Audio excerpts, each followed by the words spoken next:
God created the heavens and the earth. Now the earth was formless, and empty darkness was over the surface of the deep, and the Spirit of God was hovering over the waters. And God said, "Let there be light." A few seconds later. Don't mind me looking dead in the video. I definitely didn't have like 2 hours of sleep. Today I'm going to kick it off with reading 1 John chapter 4 verses 18 to 21. It's a little long, so bear with me. It says, "There is no fear in love, but perfect love casteth out fear, because fear hath torment. He that feareth is not made perfect in love. We love him because he first loved us. If a man say, I love God, and hateth his brother, he is a liar. For he that loveth not his brother, whom he hath seen, how can he love God, whom he hath not seen? And this commandment have we from him, that he who loved God, love his brother also." So it's a lot. It has a lot of different points. So let's start from the basics. Let's start from love and fear. Let's dive into what fear is and what the Bible says about fear. The interesting thing about fear is that there's 2 types of fear that the Bible talks about. The first one is encouraged to have, and the second one, not so much. The reason the first one is encouraged to have is because it's fear for God. The Bible says, fear for God is the beginning of wisdom. But it's not the type of I'm afraid, average looking definition. Fear for God, in other words, is reverence for him. It is reverence for his holy power, and it's also respect for his wrath and his anger. Just like a father, I love and respect my dad. I love him. I'm in awe. I'm in awe of him because of what he's done, but I also respect him for when he's angry, and he's rightfully so because I did something bad or something. In other words, fear for God is the acknowledgement of who he is, of what his glory is, and what his power is. But I don't want to talk too much about that. I want to talk about the other kind of fear. The other type of fear is the spirit of fear. Timothy actually talks about it. If you go to 2 Timothy chapter 1 verse 7, in New King James Version, it says, "For God has not given you a spirit of fear, but of power and love and a sound mind." So you see here, it talks about how we shouldn't be afraid, how we shouldn't have this spirit of fear. That's the type of fear that we're supposed to avoid. So how do we combat this fear? How do we combat this spirit of fear? Well, the Bible gives you an answer. You see, John, with the verse I read earlier, 1 John chapter 4, let's only read verse 18. It says, "There is no fear in love, but perfect love drives out fear, because fear has to do with punishment. The one who fears is not made perfect in love." This is another translation, just to be more clear. But it basically says, when we have this spirit of fear that is overcoming us and it's overwhelming us, and it's obviously negatively affecting us, I know it has for me, the only way we can do it, the only way we can overcome it, is by perfect love. And what is perfect love? Because realistically, none of us love perfectly. There's only one person that loves perfectly, and that's what's so cool about this verse, because he's not saying rely on you, he's saying rely on me, on him, like on me, on him. He says, perfect love casts out all fear. He is perfect love. So with this verse, he's saying, trust me and allow me and my love to cast out all fears away from you, all future anxieties. As a matter of fact, that's not the only verse that God says to not be afraid. The Bible says do not be afraid 365 times. That's a fun fact. It's one of the most, I believe, if not the most, phrases that are repeated in the Bible. So you have to think that it's a little bit important. Because faith and love for God and a relationship with God solely relies on the fact that you trust him and the fact that you choose him.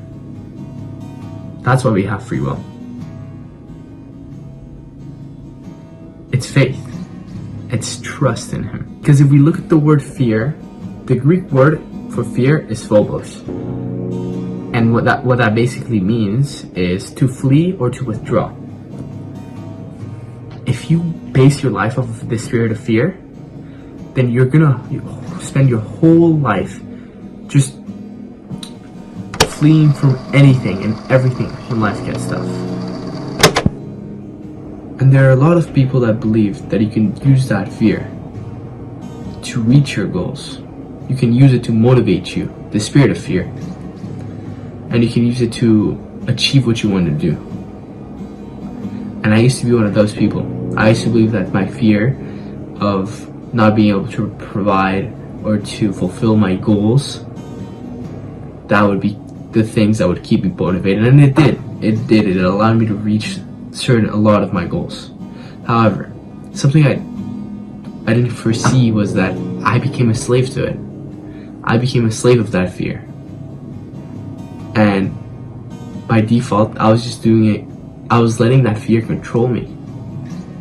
If you let it grow, and you let it grow, and you let it grow,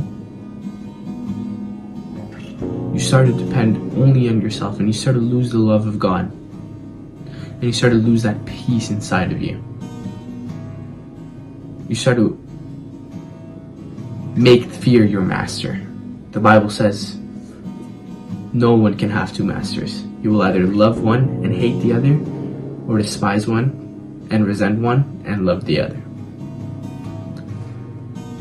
So by you allowing yourself to only be motivated by this spirit of fear, even if you believe that that's good, and even if it does give outcomes that you believe is good, you believe is beneficial.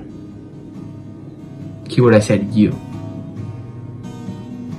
It's not beneficial.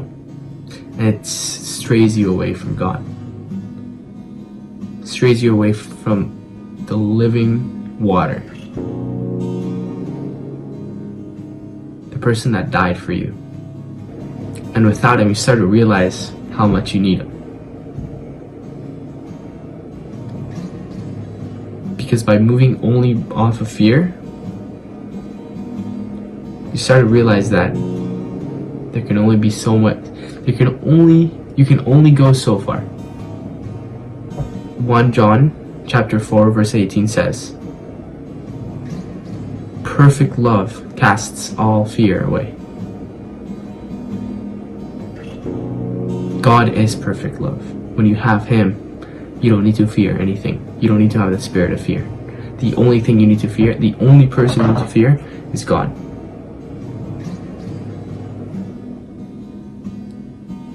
And when you realize that that's all you need to do, all these fears of, personally, my fears of not being enough, of not being successful, of not being able to provide as a man for my family, for my future family, it's all gone because I trust him. I have faith. All my plans of doing this or doing that, I don't care, because I know that as long as I'm doing what he wants me to do, I'm always going to be okay. He's always going to provide for me. Because you know what? Sometimes it's easier to just go with fear. It's more comfortable, believe it or not. Some people don't think so. They don't think, oh, it's so hard. I'm in this total stage of darkness all the time. Blah, blah, blah, blah, blah. But you're actually comfortable. Because once you get used to it, there's no need to change. But you have to understand that that spirit of fear is actually evil. Because it's not godly. It doesn't come from God. The Bible says it. Do not have a spirit of fear. And I actually think that sometimes when God comes into your life and he shows himself up to you and he knocks on that door, you rather choose the spirit of fear than the fear of the Lord. Because at least you understand this, right? But just because you don't understand it and you don't know the other one doesn't mean that this one's better. That's what I'm talking about. We have to differentiate. Because with this fear, yeah, you may be feeling horrible, whatever, but at least you're in control, right? But this one, you have to trust. There used to be a time where I would put all the burdens on myself. Every single burden, I would say, it's all my fault. Everything is my fault. Everything, I have to do it. I have to do it. I have to do it. I have to do it.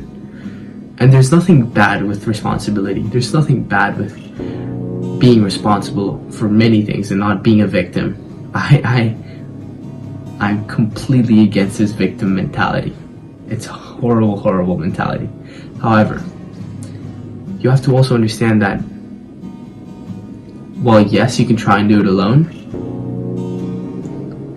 there's somebody who wants to be there for you and help you out in life.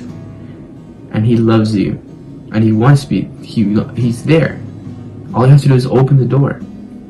Because once I understood that I could trust him, and once I understood that I didn't need to put all these burdens on myself, but instead I could rely on him, because he says his yoke is easy and his burden is light, that's when my life just skyrocketed. And not that horrible, like bad events didn't happen to me. I've had my fair share of stuff happening to me the past couple of months.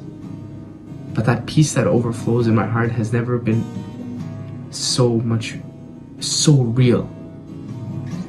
I've never felt this peace in my life. And it's from God, and I know it is. And I urge you to look for it. I urge you to open the door.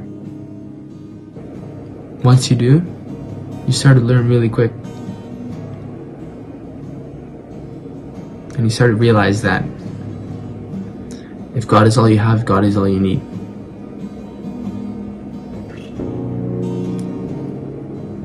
So stop being afraid of letting go. Stop being afraid.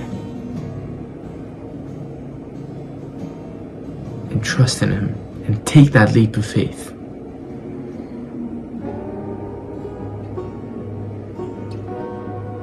And let him show you who he is.